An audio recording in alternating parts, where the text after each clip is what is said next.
everyone! Welcome to another episode of Eurosis, where we're watching and reviewing songs from Eurovision 2022. So today we're looking at songs from Serbia, Sweden, Portugal, Azerbaijan, and France. And this is the last episode of this year's season, so let's get on with it. Okay, I will have to take these off. I know they look really cool, but I can't see shit. I mean, I don't understand who came up with the idea of, rose-tinted glasses. Everything looks terrible in rose-tinted glasses. Good luck seeing any colors other than pink wearing these. Impossible. If you actually want to see the world as more beautiful than it is, then I recommend blue-tinted glasses. Yeah, I bought these just because they looked cool, but then I put them on and I was like, oh my god, everything looks sexy. Anyway, we're starting off with Serbia. Serbia is represented by Konstrakta, who was chosen in the national selection, so yay! And her song is in Serbian, so yay! Okay, there is a short passage in Latin, as the title suggests, in Corpore Sano. Konstrakta actually started her singing career in the band Zemlja Gruva, but for the last 2 or 3 years, she's been performing solo. So anyway, let's listen.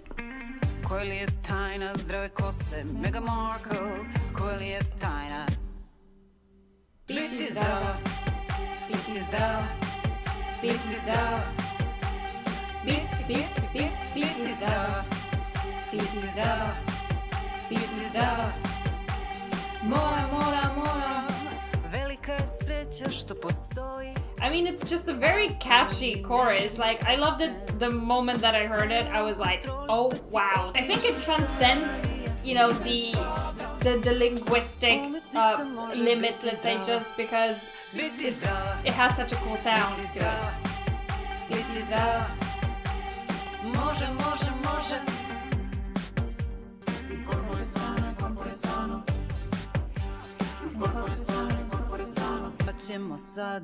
I read the translation of the lyrics and I think that they're quite fun. I think it's a great kind of commentary, or more just observation of the, the whole culture around beauty, around health, whatnot, right? We're reading constantly articles about how we can make ourselves healthier, whereas, we don't really have the institutional support for our health in some cases, right? I've heard that this is also interpreted as a commentary on the Serbian healthcare system, and that, for example, she as an artist doesn't really have health insurance. So yeah, obviously in most European states, we have pretty good health insurance, right? Health insurance coverage. But of course, that's not the case around the world. So I think it's a very good point that she's raising there. So yeah. Next up on our list is Sweden, represented by Cornelia Jacobs, who of course was chosen in the national selection. So yay!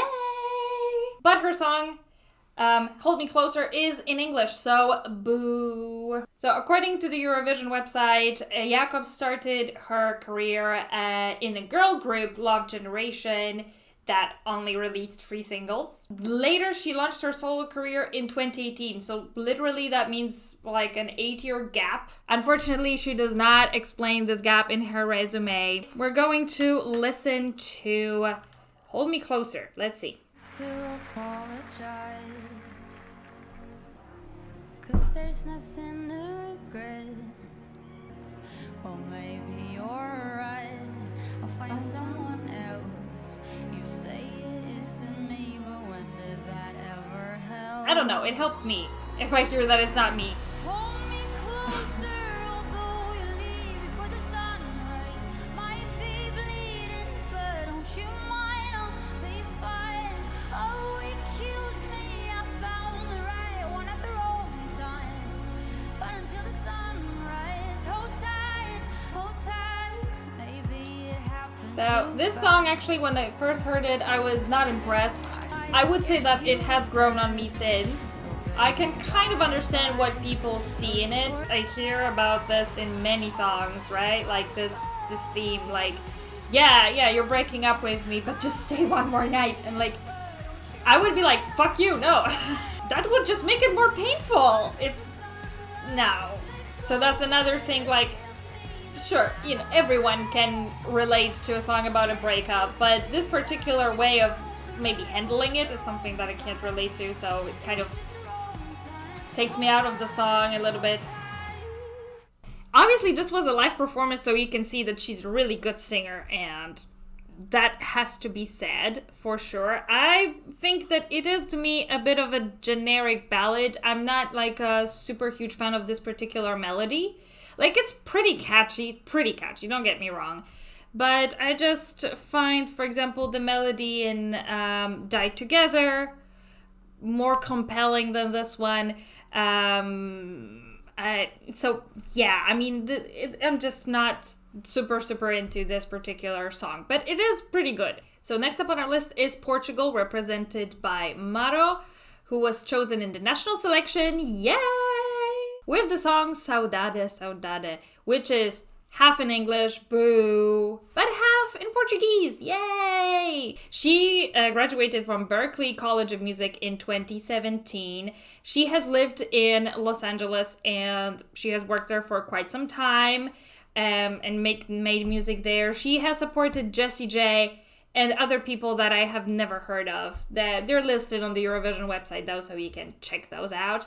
I gotta say, she's listed as as a solo artist, but honestly, I would say that her backing vocalists really deserve a shout out here, because honestly, without them, the song would not be as magical as it is. Takes time, alright.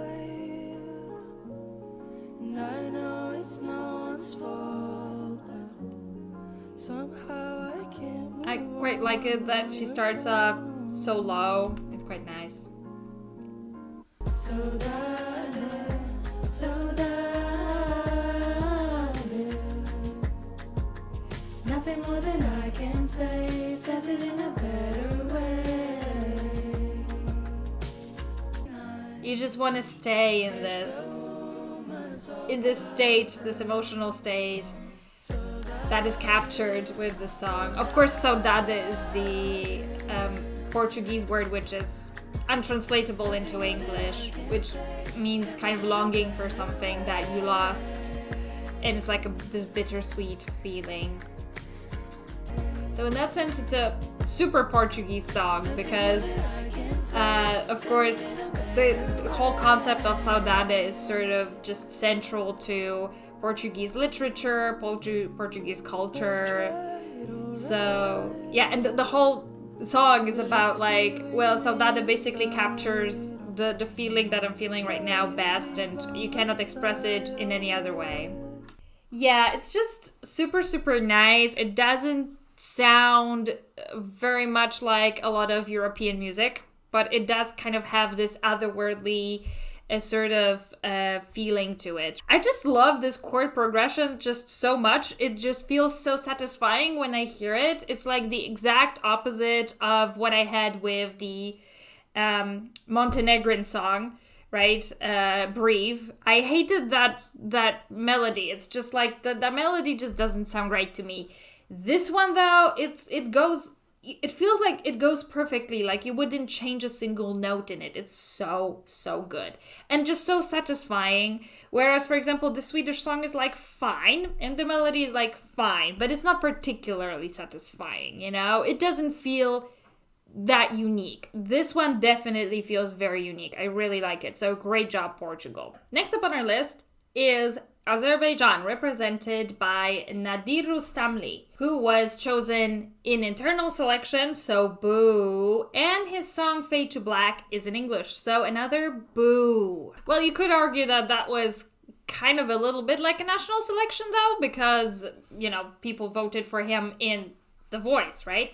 So I'm not super mad about this one. He apparently got 40% of the audience vote in the final, so good job there. His mentor on The Voice was Eldar Gasimov, who was part of the duet with Nikki, right? And they won together the 2011 Eurovision Song Contest with Running Scared. I hated that song. I didn't think that it should have won, but I think it's one of the more forgettable winning songs, honestly. But that's just my opinion. It's a ballad. I can tell you that already. Lots of ballads today. Generally, lots of ballads this year, right?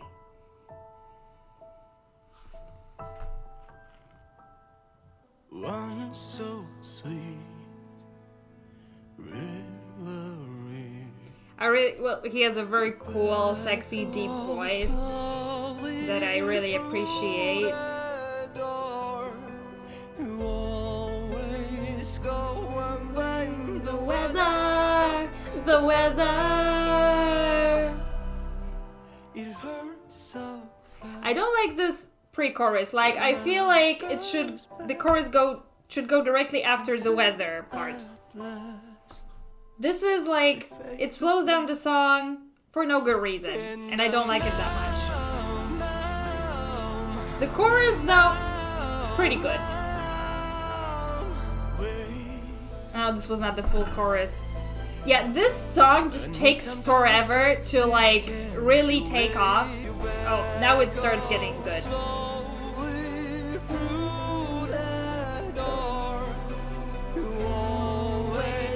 Go and blame the weather, the weather. It hurts so fast when love goes bad. So this is really nice. It really feels like a good climax to the song, but they made us wait so long for this.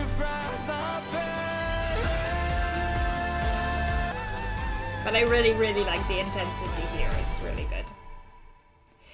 And then it's gone so fast.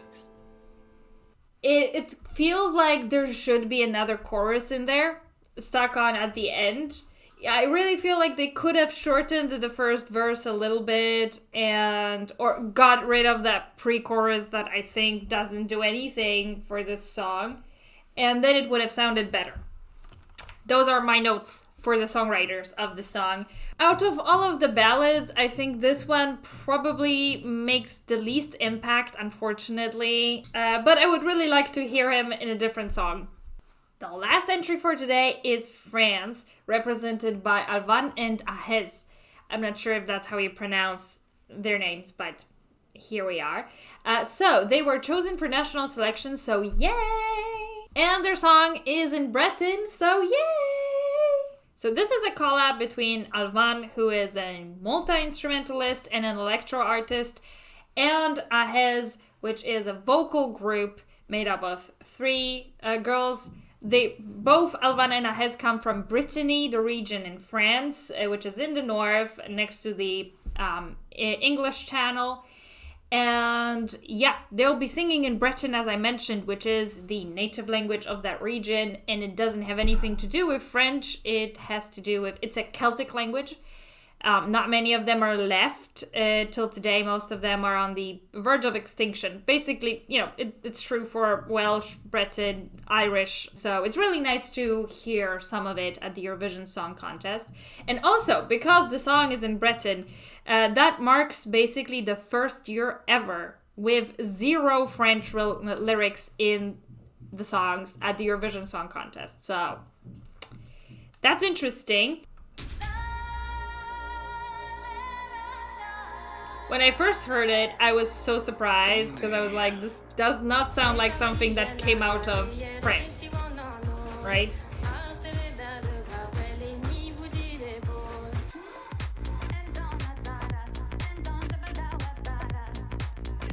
I just love that melody right there.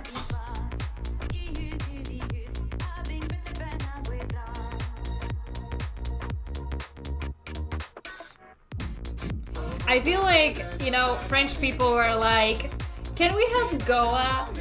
And, you know, French broadcaster was like, we have Goa at home. And like, this is Goa at home. Not to say that it's somehow worse than Goa, because I don't think so. I think that this is really nice, but it is kind of the same idea, right?